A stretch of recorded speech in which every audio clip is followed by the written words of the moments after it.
The Doctor Who ratings for Wish World have crash landed onto our laps, and well, there's been a significant decline. We'll find out what that is in just a moment. But hello and welcome back to Chat About It, Don't Shout About It with me, Rachel, the Queen of the Woke, as crowned by one of my haters, not by myself. Don't forget to like, share, subscribe to the channel, switch on the notification bells so that you know I am releasing another video. Thank you to everyone who has joined me already. I cannot run this channel without you. You are a big help to this channel. So yes, the Doctor Who ratings for Wish World landed in, and they have dropped to 1.83 million for the overnight scores.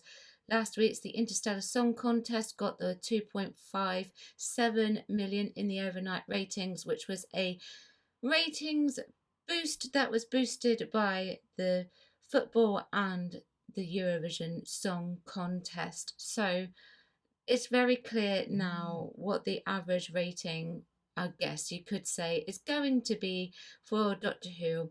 I would say no bigger than 1.9 and no less than the 1.5. I would be surprised if it does go down below 1.5.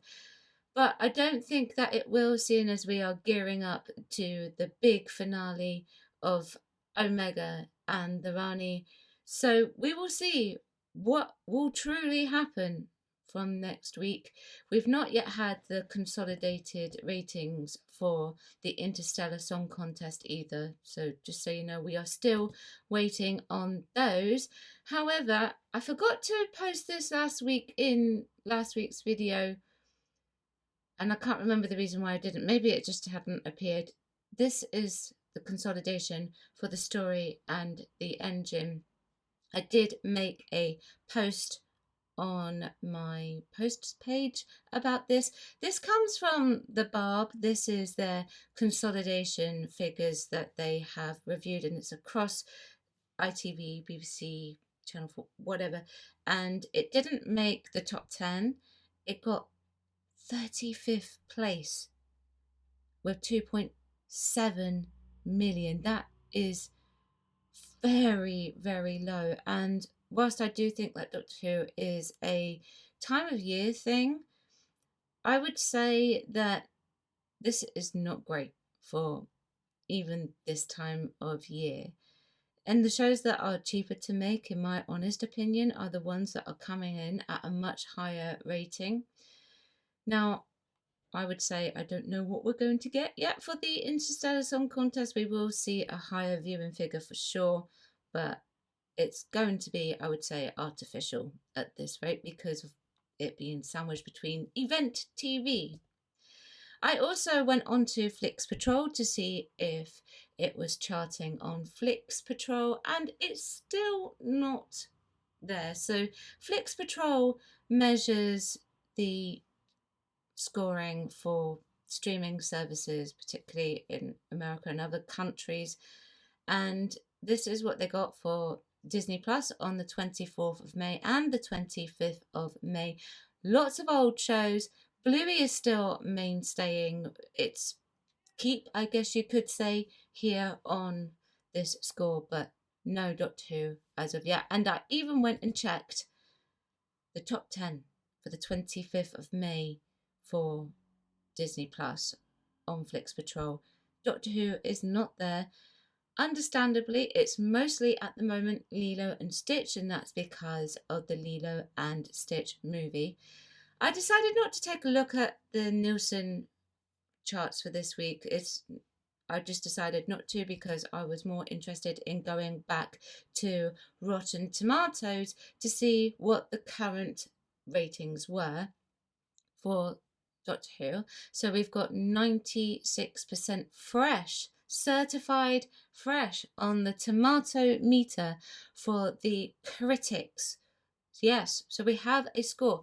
Last week it was scoring 100%, I believe, and so I didn't use that score last time, but this time I will, because I thought 100%, well, it's got to be sort of different a little bit, so I waited for it to see if it would go down, And it did, and we're still scoring 58% on the popcorn meter as well. So the reception to it is what I would say very low. It's not where it should really be at.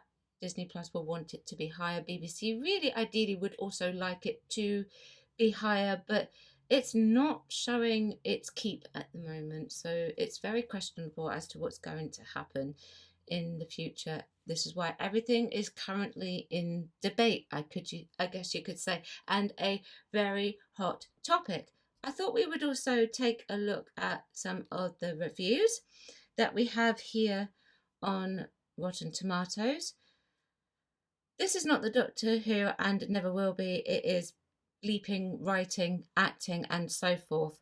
This is the best season since Capaldi. Episode 1 is very good until the messaging gets a bit heavy.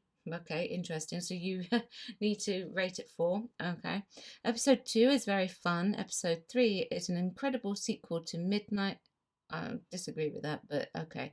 And is the best episode in nearly 10 years. Episode 4 is probably my second favourite Dr. Light episode, just behind Blink. Episode 5 is quite boring and doesn't really make sense, but episode 6 is very fun, very dark, and has a very good, and then I didn't expand on that, unfortunately. Sorry, but we get the general gist from that.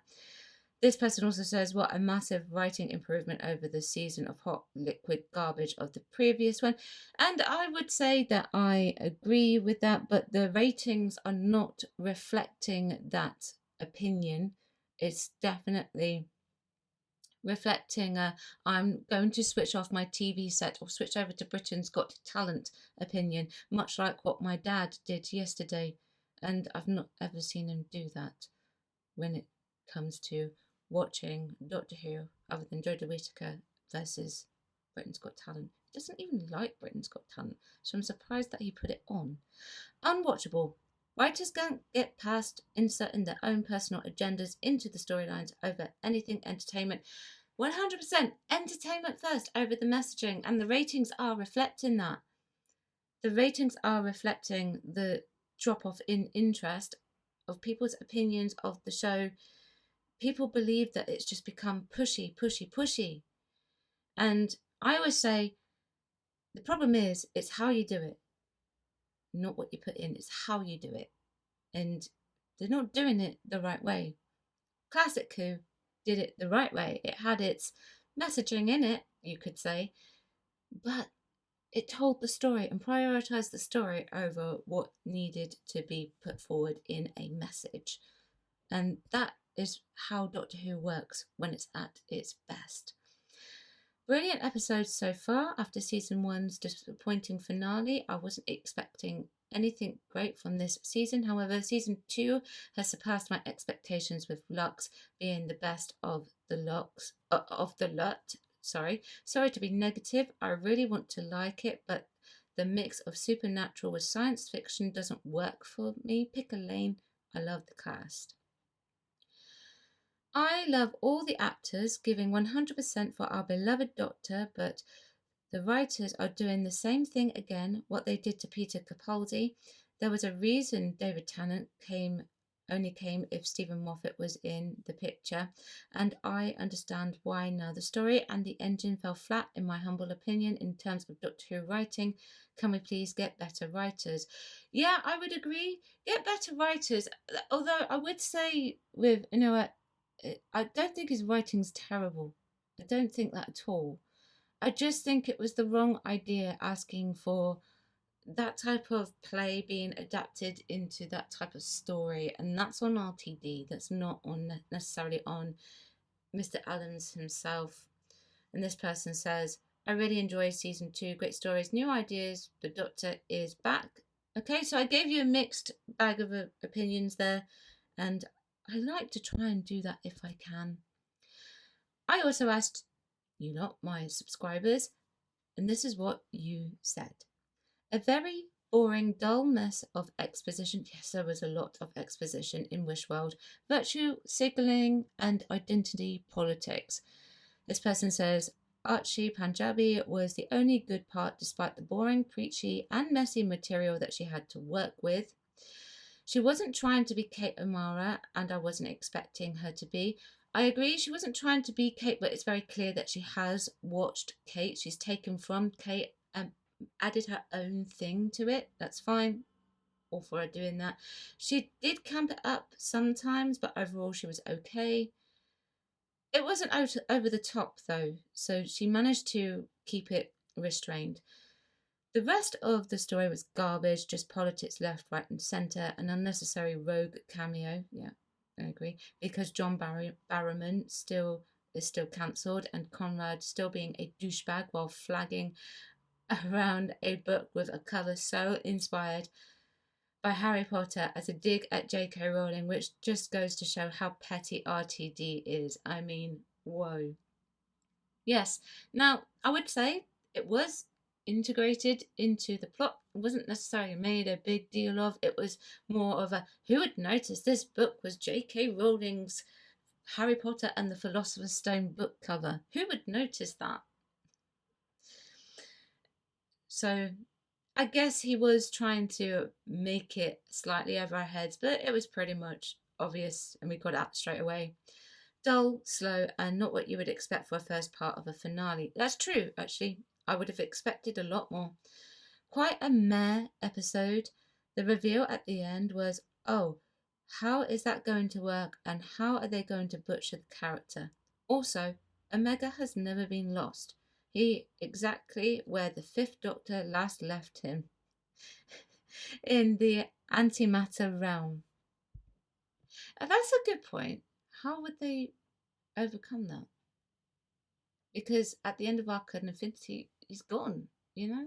He's the antimatter. Interesting. Interesting. This person says, not watched it yet, lol, but if there's anything like the last series finale, yeah, wet farts all around. Boring and incoherent in equal measures. Wish I hadn't seen it. Wish world, I can only wish it never happened. Plot, story, sense.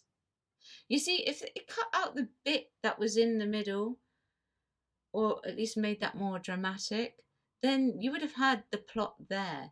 But the plot essentially was the beginning bit where she takes the baby, and then the end bit where she reveals all, and then what was going on in between was very much the natural history of Fear from the Big Finish stories. I know some people have compared it to a Stephen Moffat story, I believe it was, but I get more of the Big Finish story in this particular one. So, yes, the BBC really should be worried about these overnight ratings because I know people say the overnight ratings are not important. I acknowledge that. I understand that. Ratings have changed. I'm not going to deny that ever.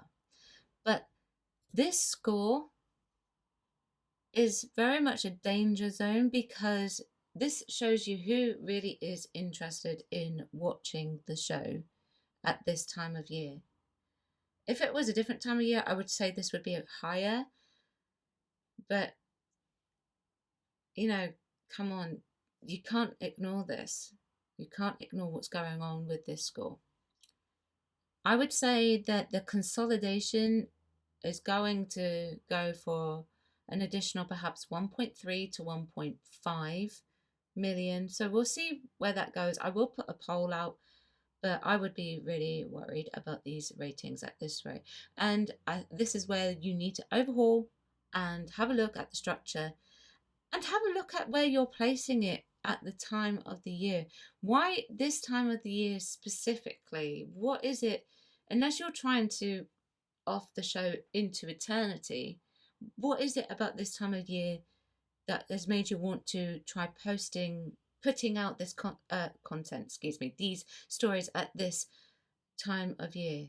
Because it's not working and you really need those ratings to be higher. So I don't understand the logic behind putting it at this time of year.